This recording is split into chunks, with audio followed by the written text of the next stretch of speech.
because this is a universal need. And I really appreciate everyone's support here today. So thank you so much. Thank you. The city of Vancouver might be getting dimmer. No, I'm not talking about the level of discussion at city council meetings, but on Tuesday, council did unanimously pass a motion to develop an outdoor light strategy which would preserve the dark sky and reduce light pollution. Straight Talk contributor Ada Slavinsky joins us now from Vancouver. Ada, look, I live on the outskirts of town. I can look towards the middle of Ottawa and see the light. I can look to my south and see the darkness. I know that there is such a thing as light pollution, some would call it, but is that really something that you can do away with in a city the size of Vancouver?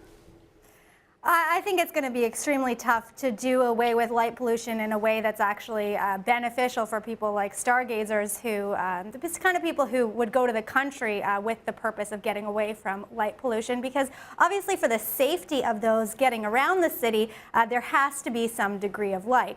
So what the councillors were talking about and what they're wanting to study is exterior light that could be for decoration. So here we have a Science World building, which is a big dome, and that's often lit up. BC Place is lit up. So things like that that are not necessary for safety and for people getting around.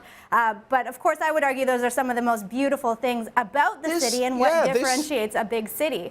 This is what makes a city, and conquering the night is one of humanity's greatest achievements, I think. But you walk around Vancouver at night, you walk around Toronto, Montreal, Calgary, any major city, even Ottawa.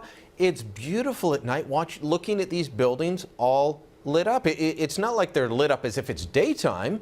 It's not like that at all, but they are lit up and they're beautiful to look at. They want to take that away?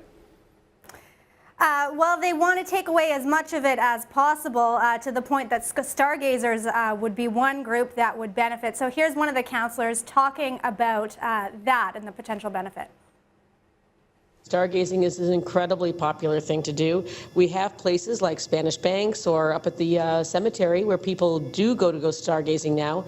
And I think it would be really neat to provide places where we're very deliberately limiting the amount of spillover light in those areas so that people can undertake those activities. So it's a really interesting combination of art, of safety, of wayfinding, and of things like stargazing.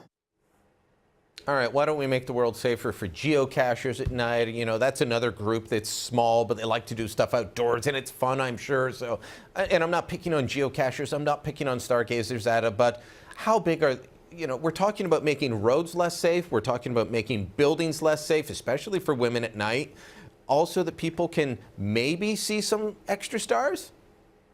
Well, and I asked Councillor Elizabeth Ball, who's the one who brought forward this motion, about what her motivation was, what really spurred her to bring this forward. And she talked about blue light potentially being a carcinogen, and about light influencing our circadian rhythm, so stopping people from falling asleep at the right time. But that's obviously something you can control by closing the blinds in your bedroom. And so she was concerned about that, the effects for humans, and also on migratory birds. She said she read some studies that birds can be thrown off when they're flying to migrate somewhere by bright lights. So that's something that she wanted to stop. I asked her kind of jokingly, tongue-in-cheek, because she, in 1991, was hit on the head by a chandelier and knocked out in a lighting store. I asked her if that maybe was the reason, if she had something against light, but she said no, that there are serious reasons why she brought this forward. And I was really surprised, Brian, that Mayor Robertson yesterday in council said that this is something that people are writing him, that they're concerned about, this idea of light pollution. I'm not buying it. I'm not buying it. I think that this is loopy, loony Vancouver at its best. I've flown across the country at night. You know what you see most of the time across Canada, Ada? Nothing. Nothing. Nothing at night. And that's fine. And then you see little pockets of settlement. And if you take the light away, you actually end up losing out. Is Vancouver actually, one of the councillors is apparently saying Vancouver's overly lit. Is this a reality? Well, it's like any other big city. I mean, go to New York, go to Toronto. There's lights in a city. Let's just listen to that clip and then I'll chat a bit more about that.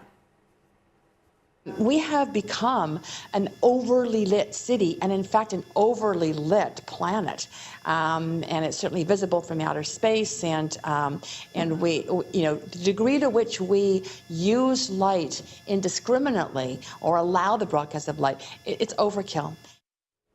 All right, Brian, 20 seconds to you to explain this first world problem. Well, Brian, I really see this as an idea that we're overusing everything and we need to go back to the Stone Age. In the introduction to her motion, Councillor Ball was talking about how before the 19th century, most human activities would end at night. But I can't imagine that being something that people want to go back to. No, definitely not. Ada, thanks so much. Enjoy Vancouver.